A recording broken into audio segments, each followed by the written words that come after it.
you start to think to yourself, well, okay, I might be onto something. But then someone doesn't get onto you, someone doesn't really like you, so they reply. And then they get some likes. And then you keep posting. You post another message, and another message, and another message.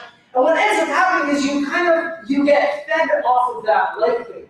The more likes you get, the more you feel you should post. There's something about my opinion that people like. Or you know what, I'm just somebody who likes my own opinion, I'm going to say what I have to say. So we're very contradictory. And we hide behind the screen, and I'll tell you the real problem with it is that we are caring about my opinion. Singular. We're caring about ourselves, we're caring about what I think, what I believe. I don't think that guy's right. You're kind of on it, but tweak this thing. And so we give our input, we give our ideas, but we really are in a singular form. We want to see what the I can do. What can I do? How much popularity can I gain? And so this notion actually really bleeds into the hearts of you. I really see it. I mean,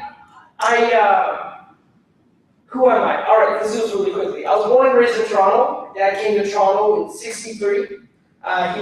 Both my parents were born and raised in Kenya, East Africa. And then my mom was Pakistan, grew up there. Went to England, started London, grew up there. My dad stayed in Kenya, he was part of the British Army, and he came to Canada in '63. He grew up there. Basically, neither of them ever lived in Pakistan. But Punjabi was like that. So, but they speak Swahili. I'm Arabic as well, so don't worry. So listen, this guy, my dad, don't tell me I call him guy. All right, so he came again, born and raised here, and he really took on this true sense of like, this is my country, right? And so I said, well, this is your country, dude, I get you, I totally understand you, but what have you done? What have you done for your country? And so he starts to tell me a lot of amazing stories of stuff that he used to do and crazy jobs he used to have. And I'm like, subhanAllah, dude, that thing you see, I don't know if you, when I was growing up, like the grandfather would come in and the kid would complain about his day, and then they're like, when I was your age, I used to walk in the snow and it was this high. I used to walk back and forth, uphill both ways, back and home. You guys know this notion? So the parents say that, the kids are like, yeah, all right, whatever, man. I gotta figure out my Xbox. And they're just like stuck on these little tiny things. So when the mind gets stuck on the one, it's very easy to forget others. It's very easy to forget others. But nowhere in the Sunnah of Rasulullah sallallahu alaihi wasallam was there ever a point in time when he left the seerah after Hira. They left and said, I'm by myself. I'm done with you guys. And he did it on his own. Even the perfect example, who can tell me a time when Rasulullah sallallahu alaihi wasallam, he had a very critical decision to make, and he brought other people on board with him to talk, to help make that decision. Give me an example. Come on, raise your hand. Yeah. Sulh Hudaybiyah. Huh? Sulh Hudaybiyah. Sulh Hudaybiyah. All right, good. What else? Tell us what happened. The Prophet was given very uneven terms, very harsh terms against the pilgrimage, but he accepted it in the notion of peace against the companions' likings. Yeah, the rest of the house didn't get it at that point, right? Give me one where it was his house making the decision, and Rasulullah may not have agreed with it at the beginning, but he came on his own. Any idea? Sister Shirley, go for it. Give me an idea. Oh, he did it right on the money. The beard works, bro. Like, he's more religious and stuff. Oh, he was saying, both of you got beards, so I don't know. I got a real beard. Well, listen, so Uhud was the example I was looking for. I'll tell you what happened. So the Quraysh are coming now into Medina. They're like, we're going to do battle. Year after minute. They're going to come. They're going to have a battle. So they're coming towards Medina, and Rasulullah sallallahu alaihi wasallam gathers his people, gathers the Sahaba, so we have to make a decision. Should we leave the city and go and fight at Uhud? Or should we let them come in and stay in Medina and have the battle here? His opinion was, stay in Medina. But the Sahaba said, no, they're coming, let's meet them. So what the Sahaba say? Let's go to Uhud. Rasulullah sallallahu alayhi wa sallam, is that what you want to do? Fine. Then follow a set of rules. You want to do it your way? These are the rules. Do it your way. Let's do it your way. So he took Jama'ah, he took consensus from the people around him, and he let that, and that's how the decision went. Now, albeit we know what happened, but people focus when they talk about Uhud. I want you to understand something about Uhud. People always focus on that one day. People always focus on the one day of what happened. And Allah subhanahu wa ta'ala, there's like so much treasures that came out of Uhud, because Allah subhanahu wa ta'ala took back to him what was beloved to him. These Sahabas, he took back what he was pleased with. But what happened the next day, and many people say that this is, whatever that battle was a loss, so we lost that battle. But do you know what happened the next day? Who knows? Habibi, come on, boy. Tell me what happened the next day.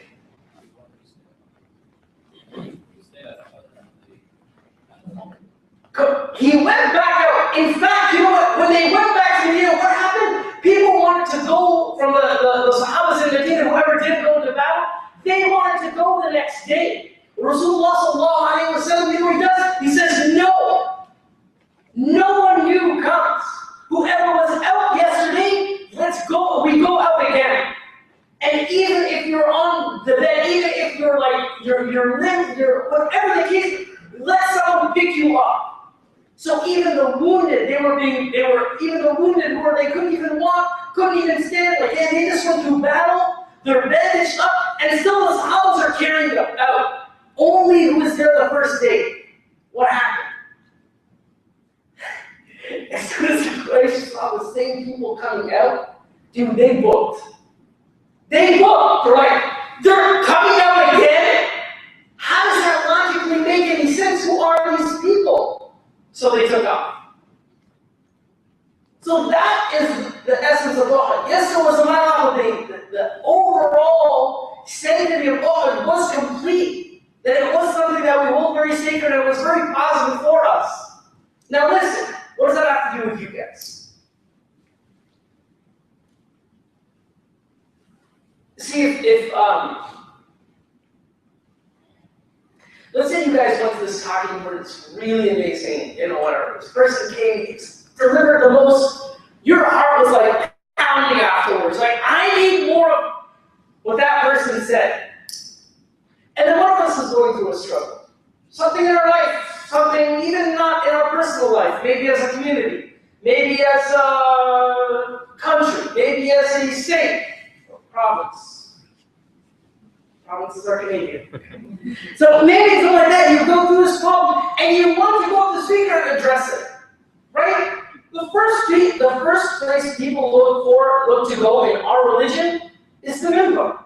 Who is that person talking? Who is that? You want to go to that person, right? And this is actually a study because you're like in Ontario, the provincial government and federal government, they put so much money into free, we have free healthcare, but it doesn't just go to physical healthcare, like psychologists, psychiatrists, like anything you need to see a clinical psychologist, psychiatrist, something that needs to be, it's all covered by the government, all of it. And they give so many free social services programs, right? But the Muslims, we actually started this thing in the message, we're telling Muslims that it exists out there. You can actually go and get help. You're having trouble with your kids, you're having trouble finding a job, you're having marital issues. There are a lot of resources. Don't feel embarrassed that you only have to come to the message. You feel embarrassed if you come to the message and seek help. But people don't know about it. Where do we look? The minbar, the imam, somebody who came, did a talk, was really cool. You gotta talk to a person. You gotta talk to that person. And you just have to be you have 3 people wanting to get married. Go to 3 camps, 3 minute camps. And like 3 people afterwards are like, yeah, so I like this girl. What do you do? You know? I'm like, all right, inshallah. Yeah, I'm like, guys, let's find it now. Like, all right, I'll get it. So listen, Canadian girl, man. You left there, bro. Listen, I'm just joking. You guys really don't laugh at my jokes. I'm feeling bad. So this concept that you're not, this concept of doing something by yourself is that, you go to somebody and you seek help from someone that you trust, right? I am going to teach you how to trust each other. That's the idea behind today. I asked for paper and pens. Did we get them? A lot of people have notebooks, all right? Who's got a notebook back there? Or let you borrow a pen. Anyone have a notebook? Yeah? Do you have spare paper that you could cut up or do anything with? Our sister Ishal's going to put this up. So this is what I want you to do. Now listen, we're all possibly going through something. It doesn't have to be personal, but it could be. It doesn't have to be public. It could, it doesn't like an issue that you're going through, a struggle. Okay, beautiful, inshallah. What I want you to do on this piece of paper, so this is the exercise that we're going to do. All right? That you write down on a piece of paper something you're dealing with. Anything you're dealing with. Maybe one issue that you're having trouble with in your team. Maybe something you're having trouble with at school, personal life, whatever it is. It doesn't just have to be about you, it can be local, it can be statewide, it can be a federal thing, it can be a global thing, whatever it is. Don't write your name on the paper. Don't write your name on the paper. I don't want to know who you are. Don't show what you're writing to the person beside you. No matter how small you think it may be, do not show the paper to the person beside you. What we're going to do in this exercise is that we're going to hand-pick out a few. I don't know how much time we have, I know Mother is coming soon, but what we're going to do is we're going to pick out some of these things, and I want you guys to interactively give nasiha to that person. Now, there's 2 things. Don't put your name down, hide. Even if your best friend is sitting beside you, hide it from them. Don't show anyone what you're writing down. Even if they know what that thing is. Now, and then pass it up. Yeah. So now, are we good with this? Everyone cool? Understood? All right, cool. Sorry? Yeah. Once you're done writing, pass it up. Pass it up to Beardy Locks over here. We don't have paper. A paper's coming. Oh, okay. Sisters are looking out for us. Are you guys all in Flint? Oh, Greater Flint? Yeah, Greater Flint. There's a Greater Flint! What is this Greater Flint? Oh, it's 4 cities?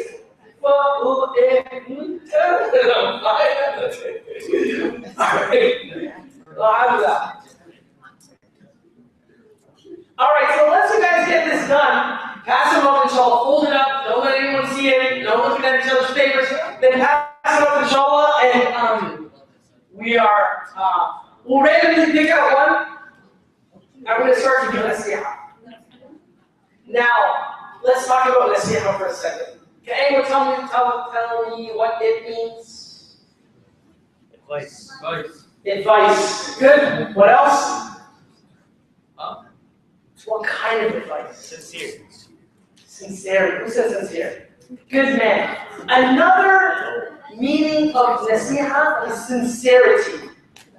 Another meaning of nasiha is sincerity. Meaning that it is something that you give.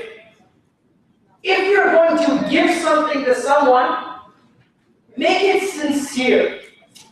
Unless it's a punch in the face. Alright, not that. But if you're gonna you're gonna give something to someone, look, who's married? Am I supposed to be the only one? Alright, so check this out. I'm married 5 years. 2 kids, alhamdulillah, no sleep. Gained a lot of weight, it's perfect. Get married. Just kidding. I'm kidding around. So alhamdulillah, that's great. You were the gorgeous those kids, you know, you love and alhamdulillah. You guys get it? Abu, man, you gotta make noise of everything, bro.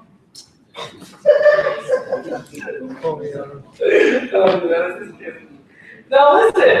Shh. Can you guys come like a little bit closer? Please, so I can hear you. Sorry? Nah. I'm Canadian, dude. I'm not. You should be the other way, man. Don't flip, bro. Check behind you.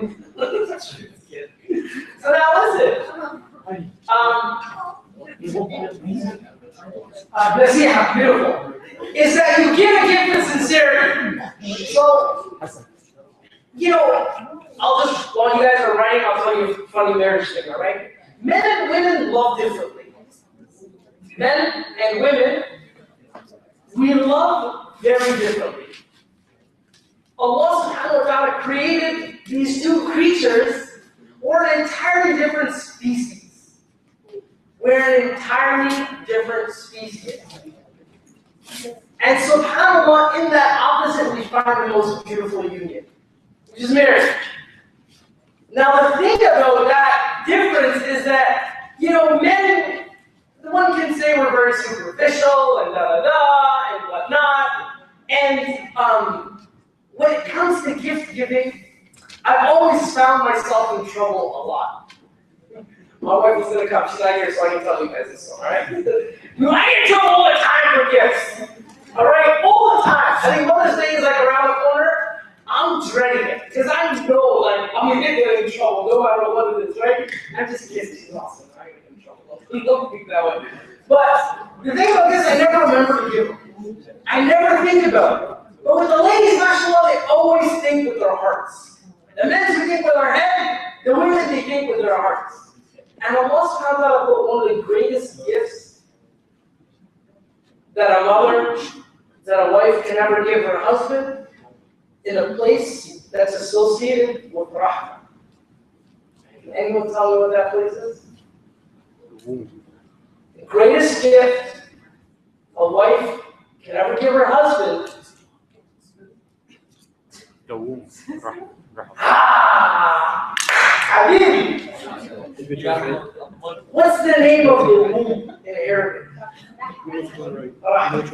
That Allah subhanahu wa ta'ala put the greatest gift that a woman can ever, that a wife can ever give her husband, He put it in mercy. And for a man, the most difficult thing for guys to do is like, yo, emotions. We don't deal with emotions. Right, guys? Come on. We're not emotional. Yeah, that's we're this, you know? And so the most amazing thing that a guy can live is that give is this emotional love. Like to express how I feel, to tell you how I'm feeling, to express when I'm vulnerable, to express when I'm, and this is the greatest show of hope. Of love. But it's greater than that. You know what it is? It's love. This is the essence of what Allah subhanahu wa ta'ala is talking about mawadda and rahmah in Surah Al that you hear at every wedding. It's the essence of love that I give from something that I gave you, that you have to get it out. Like love unconditional. Love beyond just the physical sphere. Love from the heart. That's love. And what's rahmah? From that thing that I gave you, that mercy. The two qualities that Allah subhanahu wa ta'ala, from mercy, give out. And so that mercy that you share, the mercy from the womb to the heart, to the mind, to the leg, these are the most two beautiful gifts that a spouse can give one, the spouses can give one another. So I urge you all, inshallah, to work on getting married. Work hard on it. It's not an easy thing. And I'll tell you that, you know, so I don't know why I'm talking about marriage. I don't even know. I brought it up this time. I don't even know why I am. But what I wanted to really tell you guys is that there's a sincerity when it comes between a couple. People always think like when I'm looking for somebody, I look for the exact same thing. Oh my God, you like Harry Potter? I'm just high pitched. How do you do that? You hear like that, bro. It's crazy. It's like I'm just kidding. It's not.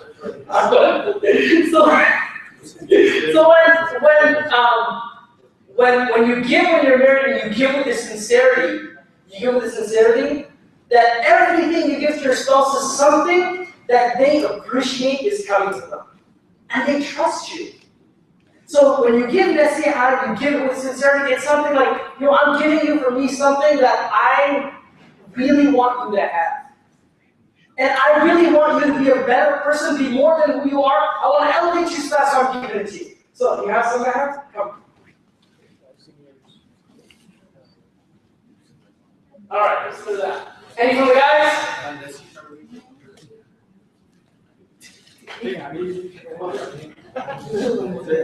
Now, I usually do this comment when I do this with like high school students, but I should still do it with you guys. There's people in this room that may never have spoken out or up in their life. They're quiet people, we're to ourselves, we're not outgoing, people. And whenever we ask as a speaker, especially, raise your hand, can you give me an answer, can you talk?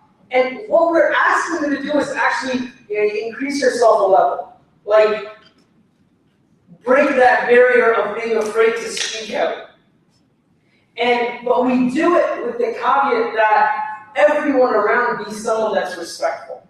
So no matter what that person says, no matter how ludicrous, how outlandish, we always deal with a difference of opinion. If you may differ with that person, we deal with ikhtilaf with rahmah. Whenever there's a difference of opinion, you should deal with that person with rahmah, with mercy. No matter what the opinion is. No matter what the opinion is. You deal with them, you may completely disagree with them. And you have that right, because some people have a completely wrong opinion. Completely wrong. They're wrong, they should be rectified, they should be corrected. But you do it in a manner, you approach that person with kindness. So, no matter what we hear, no matter how crazy it is, no laughs, like we be respectful. Sounds good? Sounds good? Alright. So one of you come up here. I gotta mix these up so it doesn't look like it's from one gender or the other. He's volunteering. Alright, come. Come big one. You're right there. Come big one. You're in trouble. Listen to that. You sit in the front row, you get in trouble. Alright, can you read it for us? Trying to better my character and attitude. Ooh, trying to better my character. Perfect. So that's our way to do it. Assalamu alaikum, guys. I gotta ask you a question. So I've been having some issues with something that I find that I've got a bad attitude, and I feel like my character has to improve. Can you please give me some advice? What advice would you give me?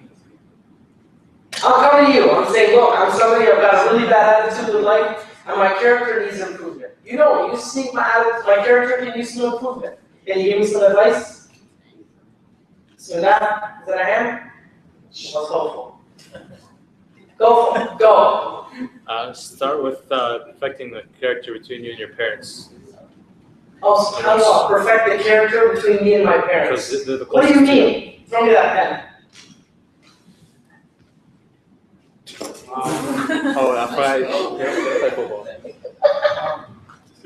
Perfected between my parents and myself?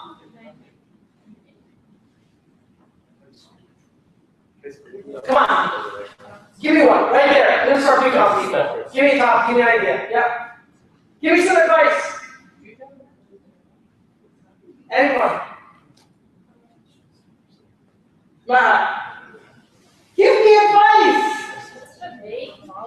Is this your big? Well, make it specific. All right. So I am trying to better my character. What does that mean? I've got bad character. What's bad character? Anger issues is bad character. What else? I don't respect people. Maybe I talk back to them. Maybe I'm somebody that doesn't can follow character of the Prophet. I've got bad character. I lie, I cheat, deceiving. Could be anything. You should sit down and think about how you want people to talk to you and start to mirror that. All right, did you hear that? Sit down for a second and think about how you want people to talk to you. That's good.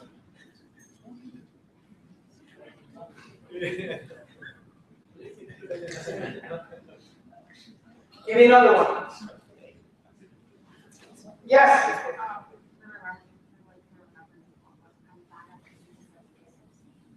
Remembrance of Allah subhanahu wa ta'ala, yeah? Very good. Now I'm going to spin that. Alright, so keep Allah subhanahu wa ta'ala's name on your tongue. Do you know why? Let's say my bad character is something that exhibits itself to other people. What's your name? Yeah. Honey? Honey. He's sweet like honey. No, now listen. So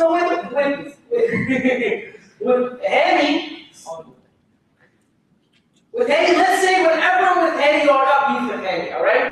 So every time I go to Henny, people notice I'm like, oh, I'm always dry with it. I'm always like, give him the cold shoulder, whatever. Like, hey, this guy, I can't deal with him.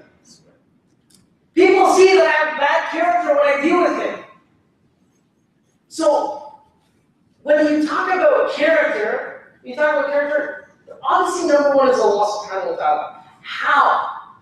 I teach you how to give good advice. You ready? You might hide within your heart, and you might know yourself better than anyone. You know when you're being rude to any, even if other people are seeing it or not. The best thing you can do is be mindful that Allah subhanahu wa ta'ala knows what's in your heart. Allah knows what's in your heart. Allah knows what's guiding your actions. Do you want that guide to act, that guide how you're acting with other people? Do you want that guide to be something positive or something negative? Do you want that thing that triggers how I'm going to deal with Henny? How I'm going to deal with Henny is basically on some internal thing that's between me and Allah. But it's bad. Maybe I have hasad. Maybe I have envy for him. Maybe I have maybe I have anger towards him, that there's something between me and him. Know that quality is something, it's bad, right? And even an iota, an atom's worth of bad in your heart, won't that keep us from the gates of Jannah? So the biggest advice you can give to somebody with somebody who's going through characters, understand that bad character is coming from somewhere. It's coming from somewhere. That place is your heart. You need to rectify your heart. So you know what the best thing you can do? Obviously, number one is Allah subhanahu wa ta'ala, and think about that Allah knows that secret. And your heart needs to be changed, so fix that. That's number one. Number two, if your bad character exhibits to somebody else, or hasad, or something like that, for any, you know what the best cure is for that? Start to make dua for him. If you have bad character towards somebody, you have envy of somebody, you have any issue with someone, the second thing after recognizing it and going to Allah subhanahu wa ta'ala is start to make dua for that person. Why? I used to have a real beef with somebody. I had a beef in my life. There was somebody in my life that they did something years ago, and I just could not get it out of my heart until I found this method. And I would just, after every salat, make dua for this person. Make dua. At first, it was totally insincere. But you keep saying it. I'm like, give this guy more wealth than I have. Give this guy more people love him than they love me. Be pleased with him more than you're pleased with me. You do it, and then it's like, I really want now for this guy. Then what happens? When you're making these dua, who's saying Ameen? Malaika. They're saying Ameen unto you.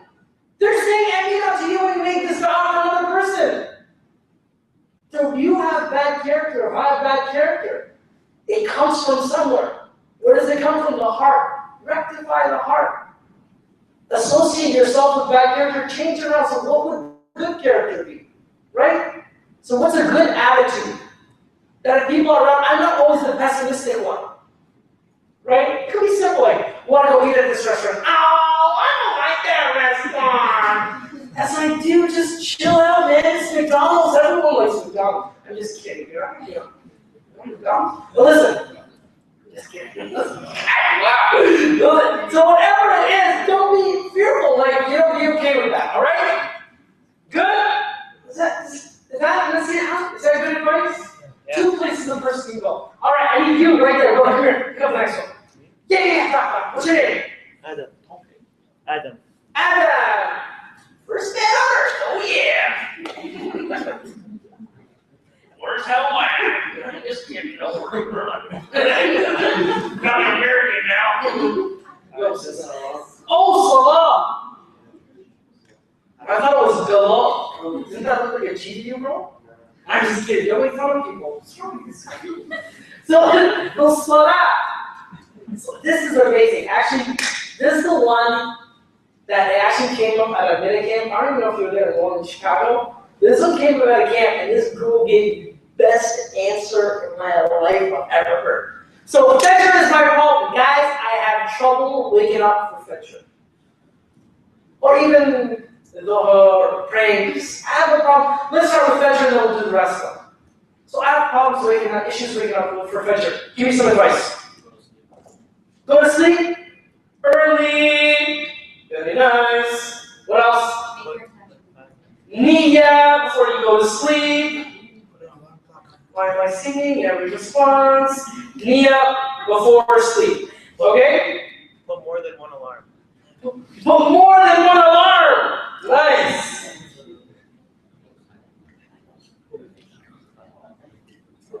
What else? Can you put them in like different spots too? Be strategic. It's good to put one to the side of his bed, put one at the door, you put one in the washroom. Not at the same, like they'll go off like 3 minutes after each other. So even if the first two will get it, by the third one, he's got his phone shut off, he's in the hallway, wakes up his dad, he's done. Especially when we go French too, don't worry. But he's already in the washroom at that point, so he's like, calls him already up, so he makes him do. So more than one alarm, more than one location. What else? Bismillah. Go for a moment. I said like, for example, if I had like a soccer game that early, I would force myself to wake up because it's something important to me. So you say the things. Yeah. So like, do the same thing for bedroom. Because that's so understand the value of it, or associate value to it. Right? If I would go to soccer, I'd wake up. So that's really good, right? Associate value. Okay. Now we're gonna pause here. Let's go to the rest of the slide. Me and Salah, I can't make the connection. It's difficult for me to make the connection to pray. What advice can you give me? This is actually a really big topic. Louder? More prayer. Practice. So more prayer. Okay? Pray at the mosque. Pray at the masjid. Change up the ayat that you read during the salah. Change the ayah. Add on to that. What's the biggest disassociation between people and salah? Huh? Just say it again. Did you hear that? They don't get it. They don't understand in salah what they're saying. So when I'm praying, I don't understand what Alhamdulillahi Rabbil Alameen means. I don't get it. Like, Alhamdulillah Rabbil Alameen. I don't understand it. So the meaning of what they're saying is not there. We're not all Arabic speaking. We're not. Right? Even most of the Arabic speaking is close. It's not Fusha. So they can get maybe 40, 50%, but can't get the whole thing. So understanding the meaning of what you're saying in Salah, and don't only stick with the surahs. You know what Subhana Rabbil A'la means? Do you know what like the gravity of this statement is? When do you say it? When do you say it? Sujood. Okay, everyone on the count of 3, I need you to yell. 1, 2, 3. Yo, what? Oh my God! There's a trick from yell, man. Okay, not the ladies, just the guys. Just yell for me one time. If I say takbir, it'll go. Yell for me one time. 1, 2, 3. Listen. So when do we say subhanallah min a'la? In sujood. Are you ready for this? Are you ready for this? You want to understand sujood? When you pray and your head hits the ground, you want to know what you're doing? Do you really want to understand what you're doing? This is the thing that got Shaitan kicked out. This is the thing. Sujood. That Allah subhanahu wa ta'ala would revoke somebody from Jannah. Would revoke a being from Jannah because of this. This action. This deed. This thing you're planting. SubhanAllah, what goes into the ground? What goes into the ground? Fruit seeds. Fruit, so she takes the apple and she's like, get it in the ground. I'm just kidding, I'm just joking. Roots! Oh, okay, so don't worry, I got Canadian ears. So I'm sorry. I'm so sorry. So roots go into the ground. Seeds go into the ground. We are gonna go into the ground. We are gonna go into the ground. But what comes out of the ground? Trees, life, action, good things come out of the ground. Right? But you understand that Allah subhanahu wa ta'ala put into sujood a sanctity that this is the thing. Don't leave it, because it's the thing that will bring you to Jannah. And we put our head, Allah subhanahu wa ta'ala, our whole bodies, the most beautiful part of our bodies is our face. The most ennobled part of our body is our face. And Allah subhanahu wa ta'ala is asking us to put the most beautiful thing that we love the most that He created, put it on the ground. Put it on the ground. Take this thing and you put it on the ground. Why? Because I told you so. Because I told Shaitan to do it and he didn't do it. Because when you're down there, you're saying, Subhana Rabbiyal A'la. That Allah subhanahu wa ta'ala, you're in the lowest place you could possibly be. Guess who's in the highest? Allah. You're in the lowest, think who's in the highest. Our Creator. Not in an anthropomorphic, physical sense. That's not what I'm referring to. The technique that we don't associate, I'm not going to get into that, but not in that sense that Allah subhanahu wa ta'ala is to a geographical degree higher, but that Allah subhanahu wa ta'ala is the highest. And your head is in the lowest. You know what subhanahu wa ta'ala is? Stability.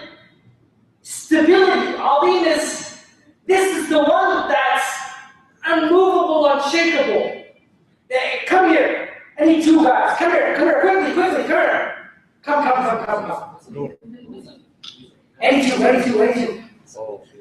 Come. Sulhafa. You know what's sulhafa? Turn it up!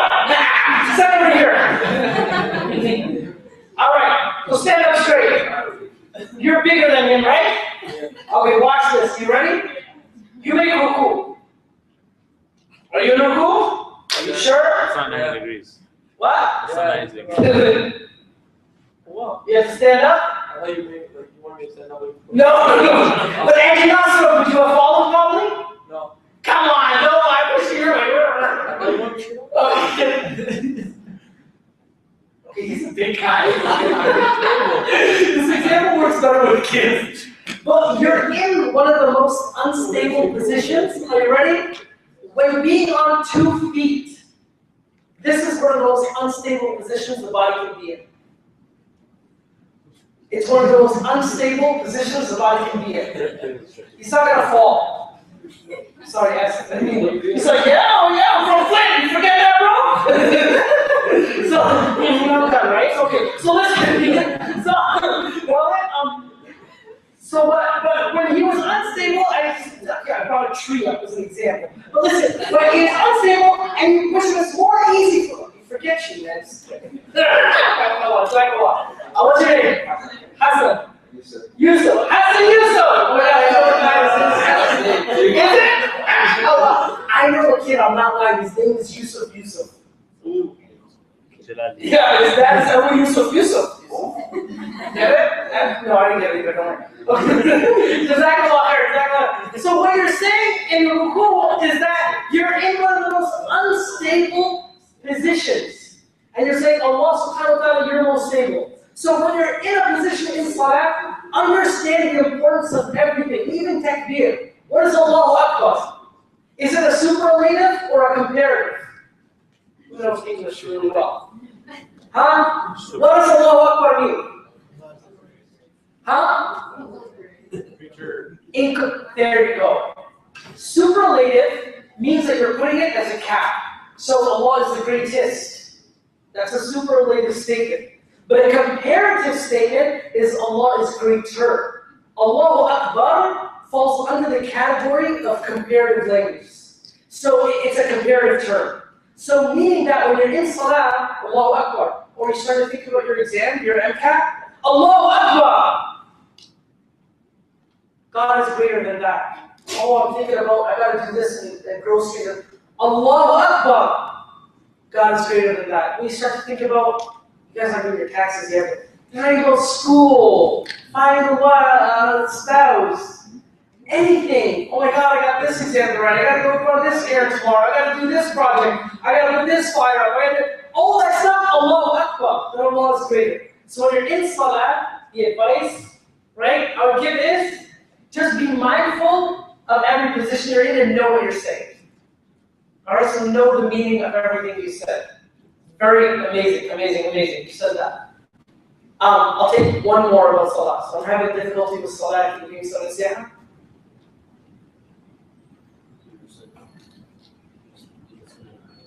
Do the sunnah around it. I like it. I like it. So adding to the salah, right? Now listen, I'll tell you the cool one that this girl said I can't. This girl, best answer I've ever heard for Fajr. Everyone's like, we're having trouble with Fajr. This girl was like, you know what I do? I drink like 8 glasses of water before I go to sleep. I'm like, dude, this is a bad thing. You fill up the bladder, alarm goes up. No, I gotta go to the washroom anyways. Come on. I gotta get up. So this girl drinks like 7, 8 glasses of water before she goes to sleep. How would that actually makes her Fajr? So really, really cool example. All right? I'll pick the next one, inshallah. We'll do one more.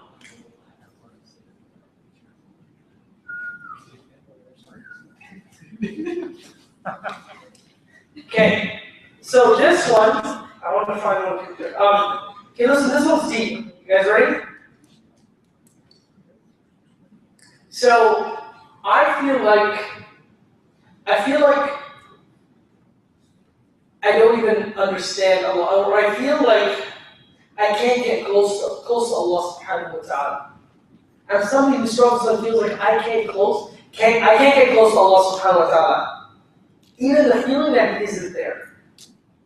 Sometimes I go to this level. And I've got way too many desires. So I'm a person that has way too many, like me and my lower nest are having battles every day. Way too many desires. So what advice can you give me? Let's deal with the first one. So I can't get close to Allah subhanahu wa ta'ala. I'm somebody that struggles and feels like Allah's not even there. What would you tell me to do? How do you Surround yourself with people that are close to Allah. Solid answer, bro. Surround yourself with people. Surround yourself with people that are close to Allah subhanahu wa ta'ala, right? Surround yourself with good people, people full of iman.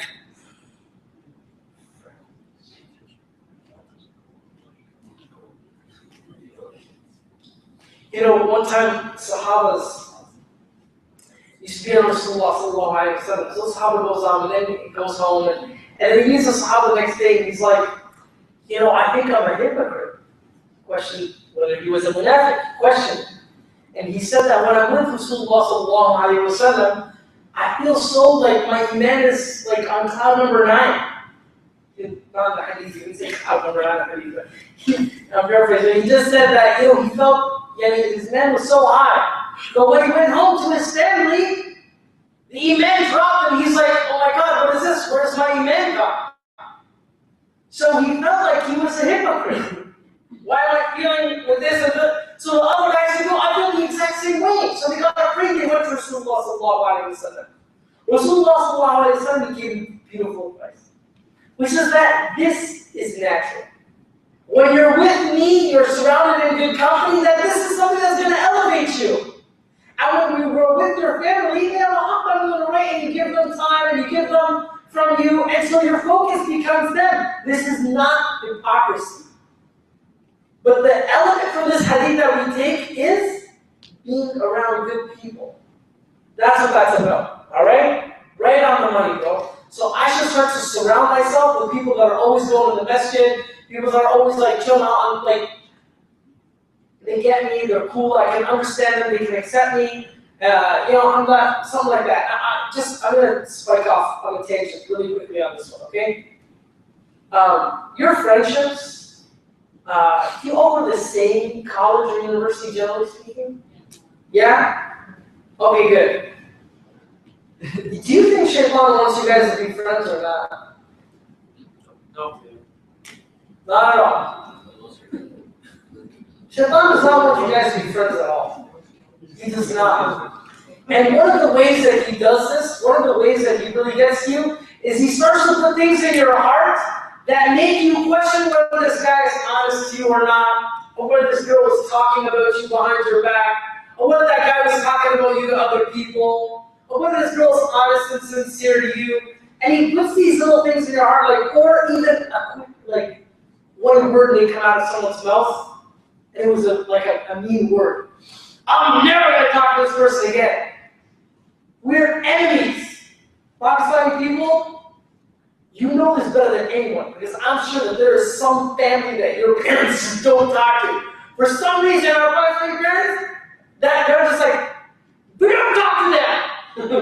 They're done. We don't talk to them. We don't talk to them. And it's like you want to bring it back together. But Shaitan loves when you're not close by, because then you're going to find other friends that are not that great.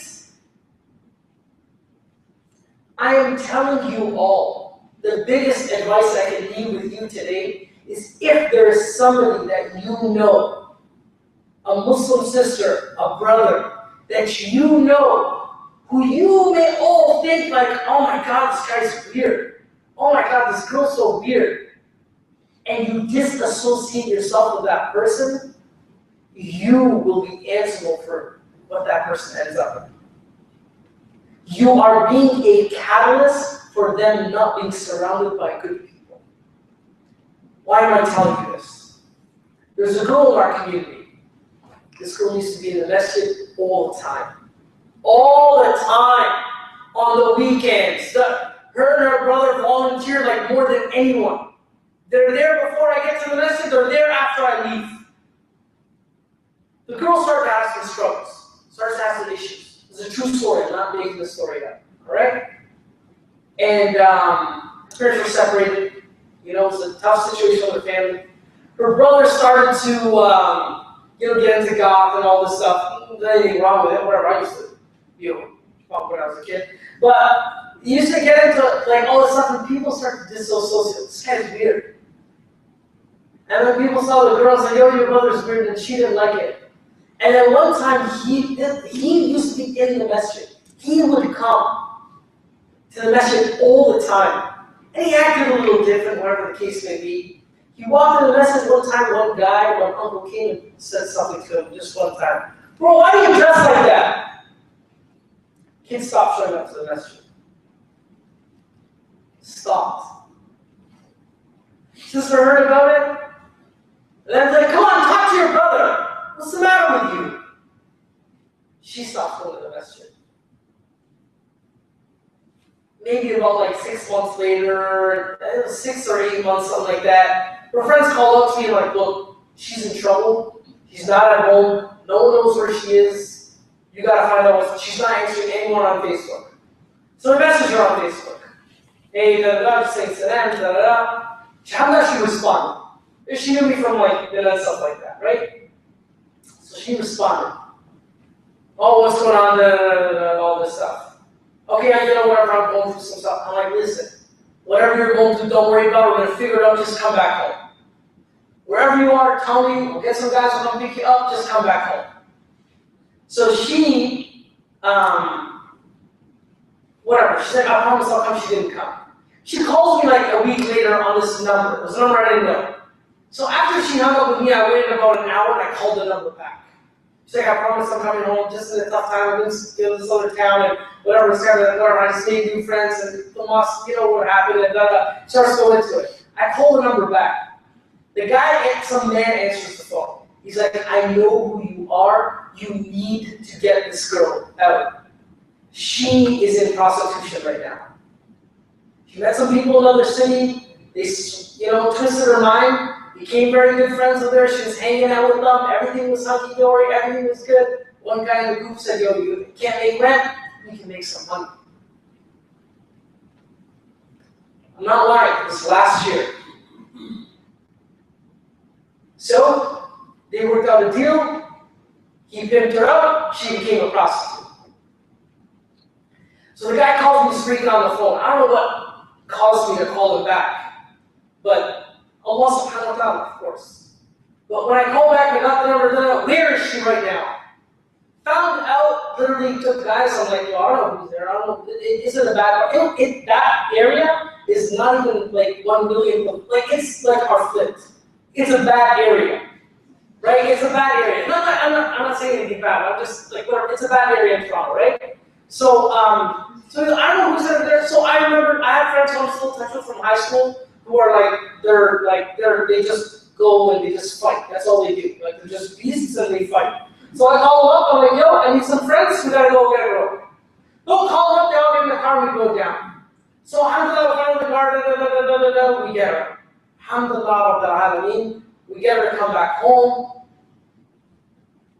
Her friends, there was only 2 or 3 that just wanted to be in touch with her. But she thought all her friends had given up on her. So I'm like, dude, why'd you leave? Like, why'd you leave your mom? Why'd you do that? Not immediately, I was kind of nicely. And she said, dude, because everyone gave up on me. Like, there's nobody around. No one wanted. People are making fun of my brother in front of me. People are making fun of, I don't see my dad, like, da-da-da. She's like, I gave up. And I'm like, I'm done. I found new friends and they took me to this other city and I'm done. I'm like, subhanAllah, do you know who wants to find you? These 3 friends. You know what I mean? So alhamdulillah, she came back home. She changed her life around. She's going overseas now. She's studying Arabic and Quran. She's already got, I think, like 7 juz memorized. Less than a year. This girl completely changed her life around. She turned 180 degrees because of bad friends. And she turned another 180 degrees because of good friends. And the whole thing was under Allah subhanahu wa ta'ala. This story, I share it a lot. And the reason why I do is because, honestly, guys, there's somebody in your community, you need to look out for each other. That's the concept of Jama'ah. We can't pray Jama'ah on your own. You can't. Why? You can't. Why is that concept of sharing and caring and so deep in our religion? Because you have to look out for no matter who the person is. No matter who the person is. Even if they're struggling with homosexuality, alcohol, liquor, drugs, I don't care what it is. We need to be people that reach out to those friends. Do you understand? Did I make my point? Well, if there's anyone that could be, that's struggling, dude, this house, we're like the mother goose. You know the mother goose? The Canadian, the goose, she has big wings. You know why she has big wings? Because she has a lot of kids. And so she takes the kids and she scoops them. Like, gets them underneath against the, look at what I did with my wings. She takes the wings and she scoops all the babies. This is what you have to be to one another. Shaitan doesn't want you to use your wings. He doesn't. Shaitan does not want us to use our wings. He wants us to have dissension between each other. Yo, this guy prays like that? Yo, this guy's Sufi? Yo, this guy's Salafi? Whoa, what's this? I can't pray behind this guy. Shahada, what is this? It's not from us. Wallahi, it's not from us. That's what Shaitan wants. That's all he wants. Then if I can break your friendship up, good. Now you two don't like each other. Now you're gonna hate everything about him, and you're gonna hate everything about him. Oh, guess what? You know someone that prays like him? Yeah, this guy's weirdo too. Oh, you know someone that prays like him? Oh no, he's a weirdo. I can't be like him. There, now you create bigger dissension. Bigger dissension. It's a spiral. Do you know what deeds are? I'll close off on this. I know it's over time, right? Oh my God, it's no, we have to stop. Why don't you tell me? How overnumbers are we? I'm Zephyr, so. You sure? Okay, so can I tell you one story from Leon? Oh, well, I'm sorry if I'm boring you guys. I really am, but I hope he's like, here, forgive me. So listen, what was it say? Story. Hello? Oh wait, I forgot. You guys forgot him, I guess that's what it means.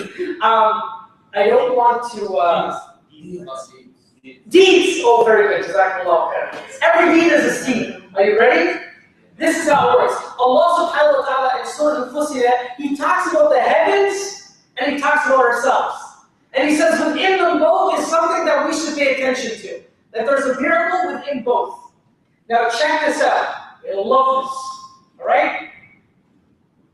When you do an action, it's not a cycle. Like people say, oh, it's a cycle. Like but a cycle's closed, right? I do something, it goes around, closed. But in Islam, we say, no. It's not. It's something else. Let's think about what that shape is. When I do something bad in front of this guy, like I'm punching Henny, and this guy sees me, he's like, oh, I guess Henny's whatever, he can take abuse. So then he hits you, or he makes fun of you, and people it just perpetuates.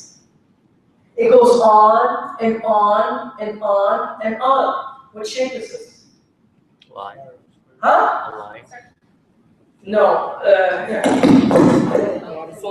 Listen, it goes on and on and on. Ah! You cheated. You knew the answer. It's a spiral. Now look at this. Are you ready? Check this out. This is what's really cool. In Surah Al-Fussilat, when Allah subhanahu wa ta'ala talks about the universe, He talks about ourselves. Alright? There is there's a physical correlation between the two. What's the shape of galaxies? Spirals. The shape of galaxies are spirals. Allah subhanahu wa ta'ala put a spiral in every one of us. You know what that spiral is? Who's calling it? It's your DNA. It's called a double helix. Allah subhanahu wa ta'ala put into the universe and into us the exact same shape.